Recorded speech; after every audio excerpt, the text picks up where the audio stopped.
অবৈধ অনুপ্রবেশের চেষ্টা করবেন না।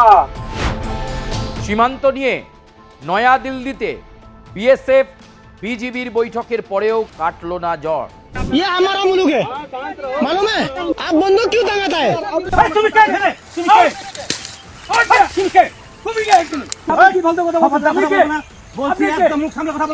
ফের সীমান্তে উত্তেজনা, ফের বিএসএফ কে বাধা।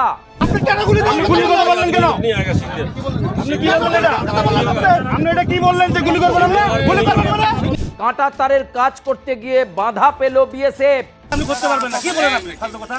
আপনি এখানে কাজ করলে আমাকে বলতে হবে। এখানে আমাকে বলতে হবে যে এখানে কাজ করতেছি আমি। আপনি এখানে কি করতেছেন? हमारा देश है, हम ड्यूटी तो आपने पब्लिक दे कराচ্ছেন আর ওখানে পাবলিক এর সামনে করতেছেন क्या कर रहा है? तुम क्या तो मैं गाली बोलते हैं? करता किस लिए? কেন বলতেছেন? है ना? বারবার কার ইন্ধনে বাধা পাচ্ছে বিএসএফ। স্মার্ট বর্ডারের কাজে বারবার হস্তক্ষেপ করছে কারা? अगर मेरी एरिया में आए पिटाई करे, ठीक है? গুলি করবে না, আমরা নাই, এসে গুলি নাই আমাদের আছে। এবার কোন পদক্ষেপের দিকে এগোচ্ছে Bharatvarsha? You can push into the India. No. You are doing the same thing, na? Because they came from India. How come it is possible? প্রিয় দর্শক, আজকের এই প্রতিবেদনে আমরা আবার বাংলার সেই সীমান্তবর্তী অঞ্চলগুলো নিয়ে কথা বলবো, যে সীমান্ত নিয়ে বিগত কয়েকদিন ধরে বিতর্ক চলছে। এবং আগামী 15ই জুন বাংলার সীমান্ত পরিদর্শনে আসছেন কেন্দ্রীয় স্বরাষ্ট্রমন্ত্রী অমিত শাহ। খতিয়ে দেখবেন অনুপ্রবেশ কতটা রুখতে পারল বিএসএফ, স্থায়ী যে বিএসএফ ঘাঁটি তৈরি হচ্ছে সেই ঘাঁটি তারা কতটা তৈরি করতে পারল। শুধু এখানেই শেষ নয়, আমরা দেখব এই স্মার্ট বর্ডার সিস্টেমকে সামনে রেখে এই যে অনুপ্রবেশকারীদেরকে বাংলাদেশে ফিরিয়ে দেওয়ার যে কাজ, আপনাদেরকে আগেই আমরা যে তথ্য দিয়েছি যে 4238 জনকে ইতিমধ্যেই বাংলাদেশে ফিরিয়ে দিয়েছে ভারতবর্ষ। এর পরের ধাপে আর কারা রয়েছে, এর পরের ধাপে আর কত মানুষ রয়েছে, আর কত অবৈধ অনুপ্রবেশকারী বাংলাদেশি রয়েছে, হোল্ডিং সেন্টারগুলোর অবস্থা কী, তা নিয়ে চলছে আবার হিসেব নিকেশ। কিরে, তোর বেশ র্যাশ হয়েছে দেখছি। হ্যাঁ রে, কি করব বলতো, র্যাশগুলো কিছুতেই কমছে না। অনেক কিছু ইউজ করলাম তবুও কমছে না। আমার মনে হয় তোকে কোনো একজন ভালো ডার্মাটোলজিস্টের কাছে দেখানো উচিত। তুই ঠিক বলেছিস, কিন্তু কোনো ভালো ডার্মাটোলজিস্ট থাকলে একটু সাজেস্ট কর না প্লিজ। এই তোর তো একবার র্যাশ হয়েছিল না? তুই কোথায় দেখিয়েছিলিস? তুই একবার গৌরীদেবী হসপিটালসে দেখাতে পারিস, ওখানে ভালো এক্সপিরিয়েন্স ডার্মাটোলজিস্ট আছে। আমারও সেম প্রবলেম হয়েছিল, এখন ওখানে ট্রিটমেন্ট নিয়ে আমি এখন ঠিক আছি।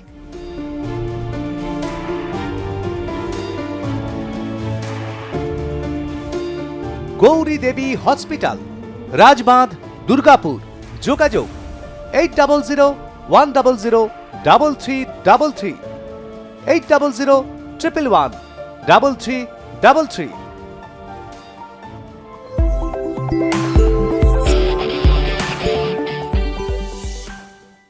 আর এরই মাঝে এবার বিভিন্ন সীমান্তবর্তী অঞ্চলে বিএসএফকে বাধা।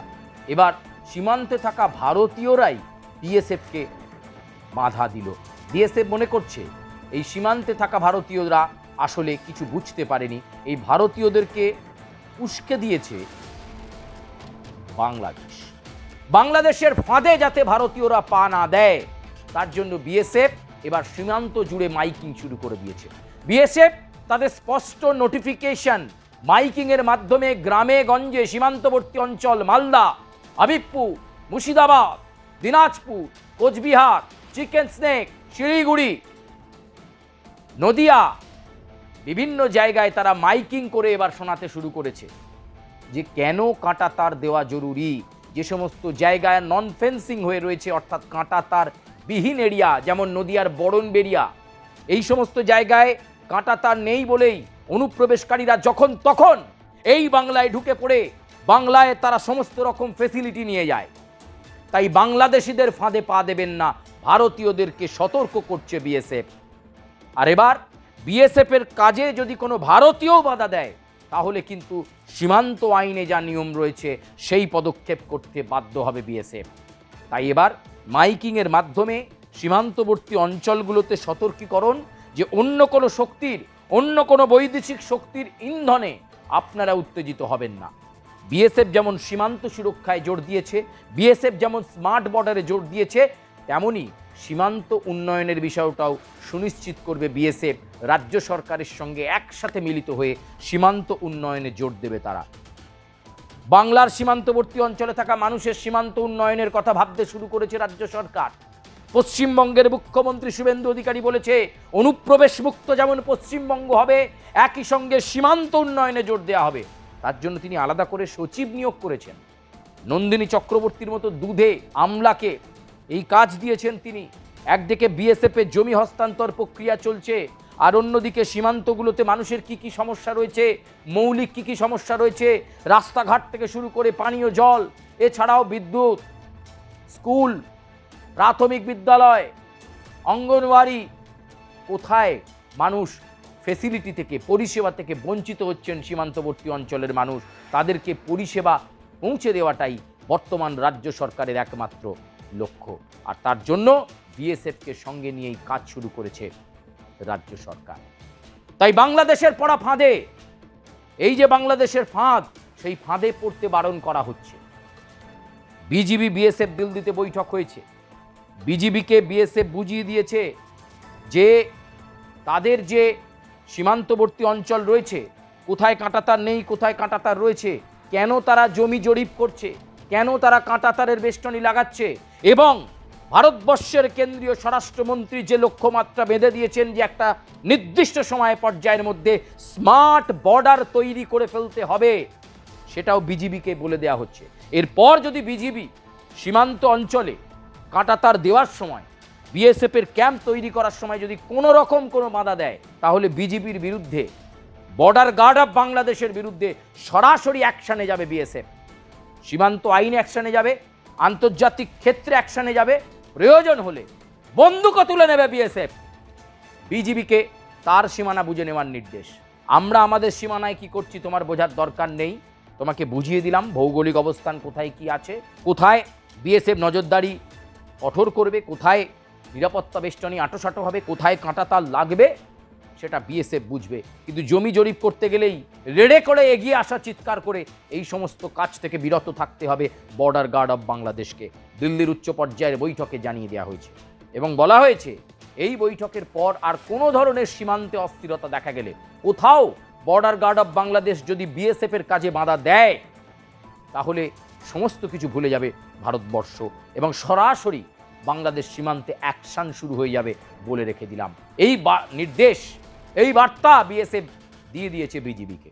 কিন্তু তারপরেও কানে আসছে বাংলার সীমান্তবর্তী অঞ্চলে বিএসএফকে বাধা। আসলে এদের পেছনে ইন্ধন দিচ্ছে কে, সেটা খতিয়ে দেখছে বিএসএফ।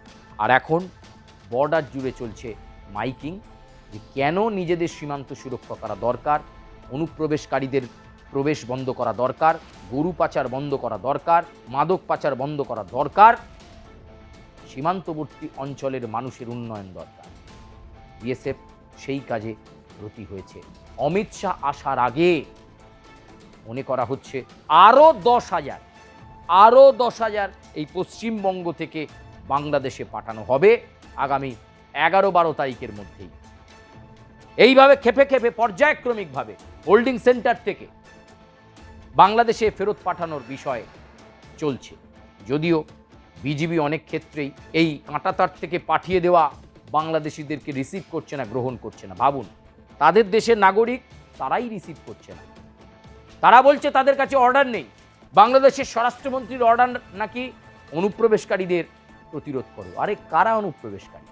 বাংলাদেশি অনুপ্রবেশকারীরা আমাদের দেশে অনুপ্রবেশকারী, কিন্তু বাংলাদেশের নাগরিক হয়ে সেখানে তাদের কাছে অনুপ্রবেশকারী হয় কি করে? বলছে অনুপ্রবেশকারীদের প্রতিরোধ করো, বর্ডার লাইনে জোর নজর দাও। যাকে সেসব কথা তারা বুঝে নেবে, তারা কি করবে।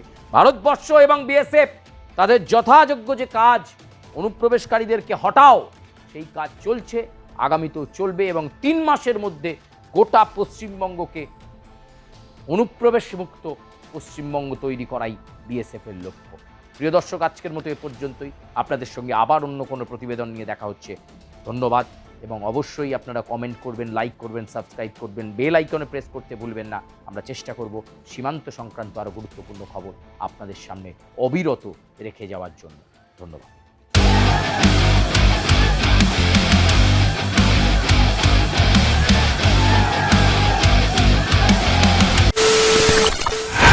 খবরের নামে প্রতিদিন সন্ধে আপনার ড্রয়িং রুমে কি শুধুই চিৎকার চেঁচামেচি হে আসে? বিতর্কের নামে চলে গালাগালি আর কাদা ছোড়াছুড়ি। এবার সময় পরিবর্তনের, কারণ আমরা কান ফাটানো চিৎকারে বিশ্বাস করি না। আমরা বিশ্বাস করি খবরের সত্যতায়। আমরা কোনো পক্ষের হয়ে গলা ফাটাই না, আমরা সাধারণ মানুষের হয়ে প্রশ্ন তুলি। চিৎকার নয়, শুধু খবর হবে যেখানে বিতর্ক আছে কিন্তু কুৎসিত ঝগড়া নেই। সঠিক তথ্য, বিশ্বস্ত খবর। নজর রাখুন আর প্লাস নিউজে।